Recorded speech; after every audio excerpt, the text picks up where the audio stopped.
Franklin, he has produced movies, been a movie studio exec. He's also a pastor. We got a chance to catch up at our Broadcast Central location, the Roosevelt Hotel in New Orleans, where the Coca-Cola family, where they were headquartered.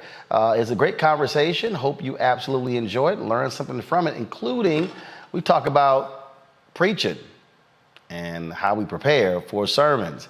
My conversation with preacher, author, exec, DeVon Franklin. All right, DeVon, so we're here at Essence Fest, and this is, so first of all, how many have you been to before?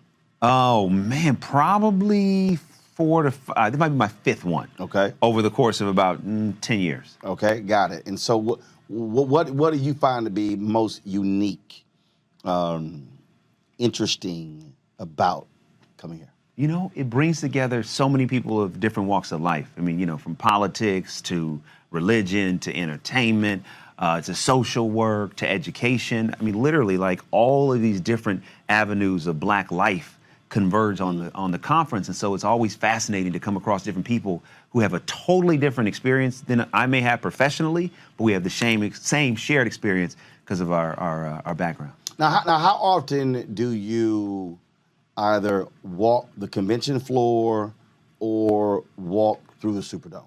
You know what? I did both during this trip. So I went to the Superdome last night, and it was cool because it's Black folks. I mean, nothing but love, right? Right. Nothing but love. Like, hey, how you doing? I mean, nobody giving you mean mugs, nothing. Everybody was just like happy to be there. See, I try to tell the celebrities at the Superdome, leave a section. Yeah, and go get the people. And literally so I literally at least twice a night, I like to go all the way to the back. Sometimes I'll actually go up to another level. Yeah.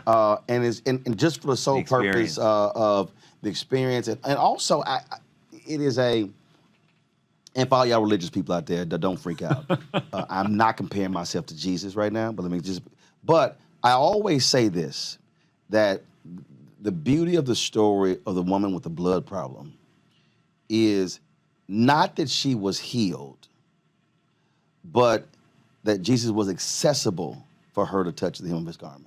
That's true. I love that. And so the thing for me is Bishop Martin. People got to be accessible. Yes. And so if they never get to speak to you, how you doing, I love you, touch you, you're distant. And that's why I do that. I mean, I walk the convention floor every time, and we might have to take selfies for 45 minutes or an hour, but they get to touch you and see you. Yeah. I did the convention floor today, and same kind of thing, you know. And also you get a chance to see what the real experience is. Right. Because if, you know, let's say I just came and spoke and left, I get a part of it, but I don't get the whole experience. But to be there on the convention floor and to see all the different booths and, you know, Black business and different people, I mean, it was a great experience. See, I always describe, when I talk about it, as ultimate Black love.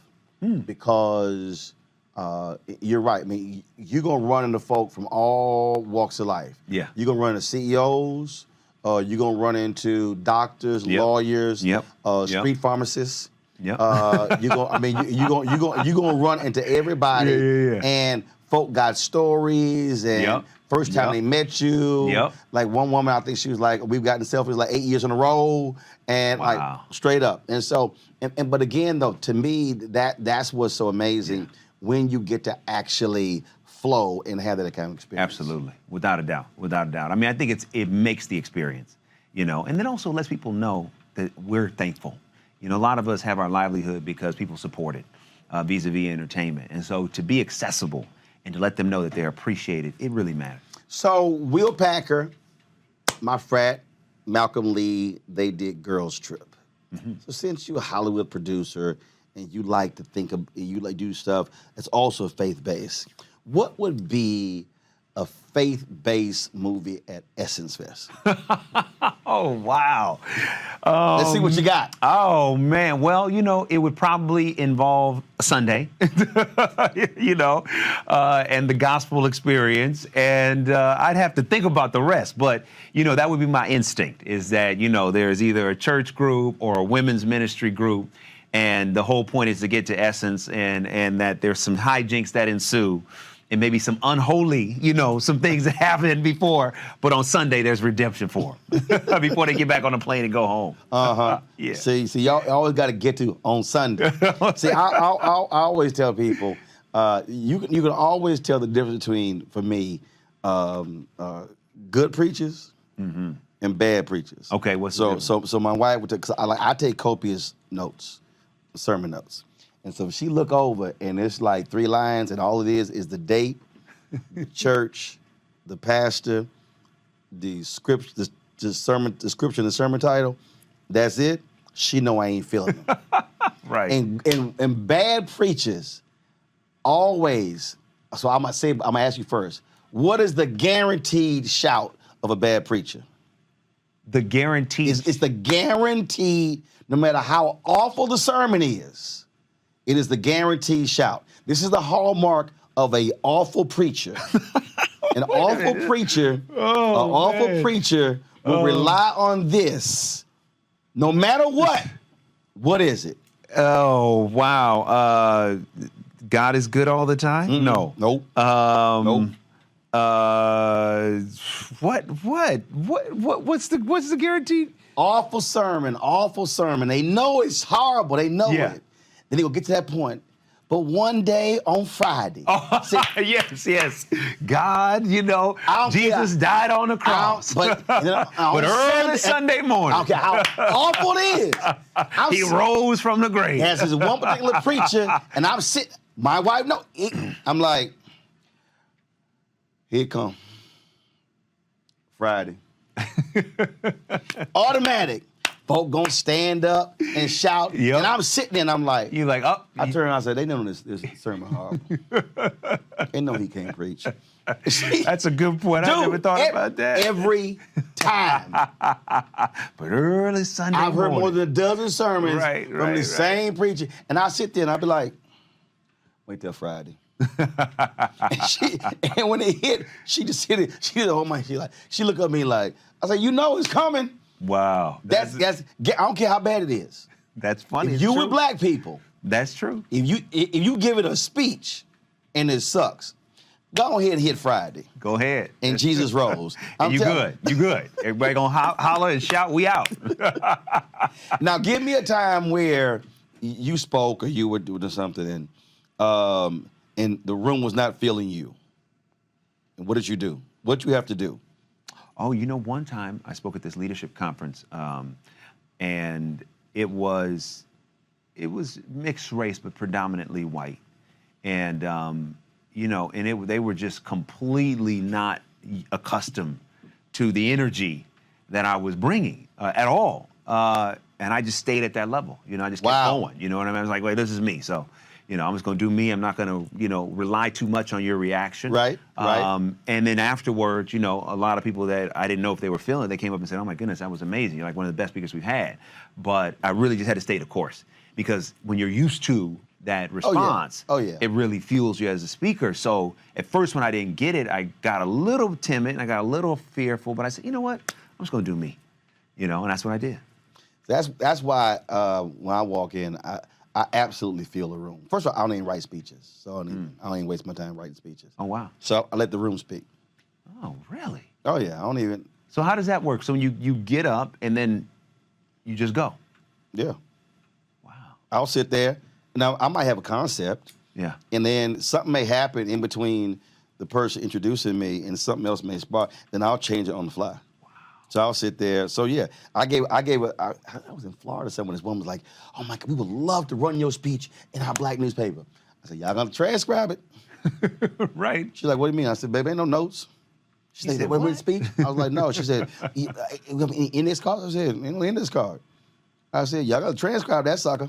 Wow. So no, I don't. So it's like literally, it's just like fill the rooms. So that point there, you could always tell just in that room where people are, and then that sort of allows me to calibrate how I'm going to actually I'm going to talk to the room. I love that.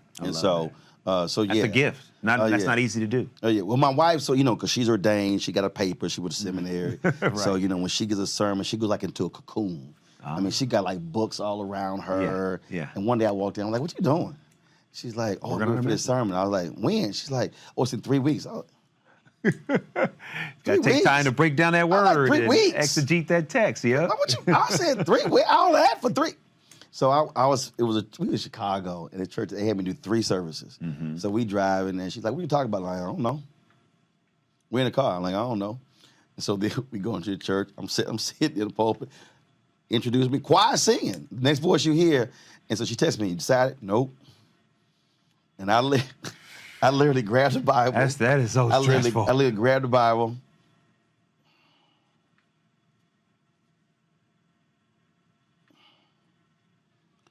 Scripture, took half of it, came with the title, closed it, and then went up. No, you didn't. So I did. And so then you ask her. And did you end up with on Friday night? No, I ain't do that. I've never done that. And so when the church is over, she was like, so you just gonna sit there and just do that? I was like, don't hate the gift. Don't hate the gift. I can't stand you. Right. I said, don't hate the gift. No, my I said, you can't be a preacher hating the gift. Wow. I mean, that's stressful. That's stressful. No, I don't even. For I need to, anytime I'm speaking, doesn't matter what it is, I've got to do an outline and have a framework. And then, of course, there's moments for, being extemporaneous. But for most part, I like to know, here's the gist. Even if they give me the theme, I probably won't use it. I'll go. It'll take me somewhere else. Right. Take me somewhere else. So literally, it's just like I'll sit there and let the room speak to me. Wow, man. Well, it hasn't failed you yet. Huh? No, I was like, it works. It works. So you just roll with it. What's that dream project? What's that thing you really want to do that you have not done? The project I've been working on probably the longest at this point is Kirk Franklin's biopic. I'm producing that, and and that's a story. It's a story. It's a great story, and I've been working on that. Not the one now. How he got? Yeah, how he got there. Yes, absolutely. So I've been working on that, man, like 8 years. Wow. Yeah. So that's the one that at the moment I'm just really, really passionate about getting it over the hump. And we have a new script, and still making some tweaks here and there, but that's the one. Well, who you gonna find that short to play him? You ain't right, but see, because Kirk makes jokes about his own height, like he would laugh at that. Come on, we all know shop at Baby Gap. We went to find. That's right. That's what he said. That's exactly what he says. We'll, went to find an unknown. We're going to do a whole nationwide, worldwide search to find who's going to play Kirk Franklin. Somebody who has that charisma, who's obviously, height appropriate, and can also do the music. See, the thing, what I love about, or what I often talk about, whether it's Kirk, whether it's Bishop Jakes, that I love dealing with people. People love to revel and talk about where they are now, but nobody wants to deal with Jakes when he was digging ditches. And my deal is you can't talk about the Jakes now unless you deal with that. Right. And I think that's also what's important about Kirk's story. Absolutely. And very few people, just recently he performed in Memphis because he's on tour with Maverick City. Yep. And he talked about that 26 years ago in Memphis, he fell off the stage, went into a coma, almost died. Yep. And so a lot of people didn't even know that story. Yep. So the idea that there he is back on that same stage 26 years later, and look what God is doing. Wow, that is awesome. No, Kirk is a good brother. Yeah. And he will bless you. Yes. Not the bless y'all thinking about. Kirk he's still black. Yes, he is. From the hood. So we were talking, I was like, okay, Kirk, when Jesus gonna show up? No, Kirk's a real dude. He's a real dude, As that video, you see the video at the BET Awards when he was talking to LaMelo Plummer with Zeus? And they posted, they were like, oh, Kirk's in an intense conversation with LaMelo Plummer, and so he's holding his hand the whole time, and he's got the hand on the shoulder of Lemmy. So he's doing. Oh, okay, got it. So we all know what that move is. Yeah. And so I had to text him. I was like, yeah, I said, I bet you got. I said, well, I said, you have some holy oil laying hands. I had to mess with him on that one. What did he say? He sent me the prayer signal back. So he did that. So okay. So I asked you to play with Kirk. Okay, now I got one for you. Okay, so this is my final question for you. Who would you want to play you? In the movie of my life, I'd have to go with my brother Trey Byers. Everybody say we look alike. Anyway, Trey played Andre on Empire. I know that. How tall is Trey? Okay, you know Trey. Okay, good. Yeah, so Trey. How tall is Trey? He's maybe an inch taller, 2 Really? inches taller than me. Yeah. He's tall. He's 6'2", and I'm 6 feet. Oh, see, I thought we were going to have like a reverse James Brown, Chadwick Boseman. No. Trey's, yeah. So he'd be the one. That would be pretty cool. All right. Next thing you got coming out that we need to be aware of, we need to be supporting. Yeah, I got a new book out right now with Audible. It's called It Takes a Woman. It's an audio-only book. It's basically about the women in my family. It's like my memoir. I talk about how my father died and how I, was raised by my mother, my grandmother's 7 sisters, and how that led. 7 sisters? 7 sisters, yes. You got beat a lot. But you know what? Only by my mother. Really? They never did. Wow. Never did. Yeah, no, only my mother. My mother she was quick. My dad beat everybody. Oh, really? Oh, yeah. I got whooped once by my uncle, one of my great aunts' husband. That was it, And so this book really tells my story, and I talk about from the death of my father, all the How way old? 9 years old. And so the story starts My dad with was me. 9 when his dad was killed. Oh, wow. He was, yeah. Wow. Yeah, I mean, it's such a pivotal age. And I bring the listener in on that very moment when my mother and me and my brothers are in the morgue.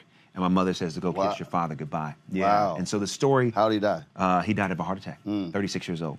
36? 36. It was his 3rd heart attack, yes. Wow. Yeah, he was an alcoholic. Obviously that doesn't, lead to that severity of heart disease per se.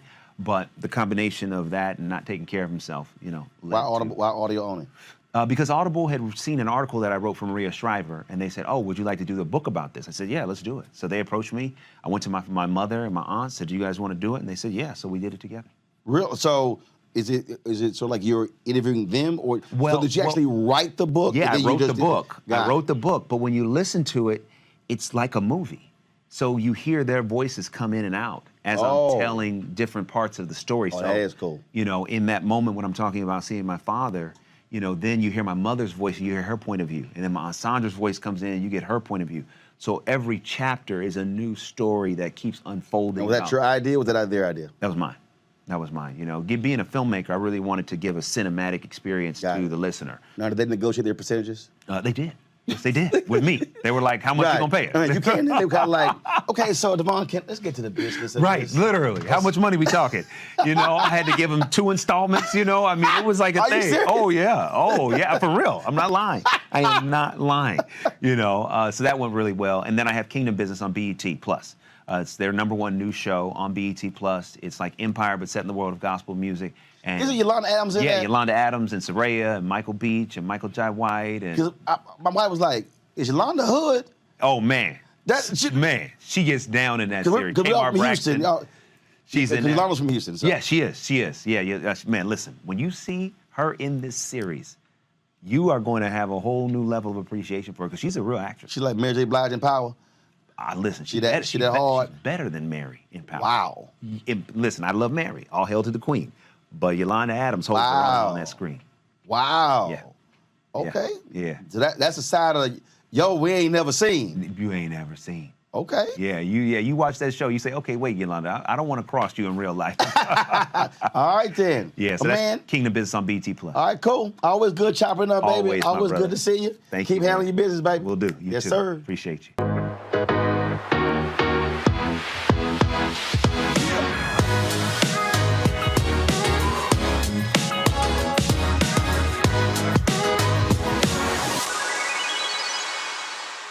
What's up, y'all? It's Tammy Roman, and this is Black Star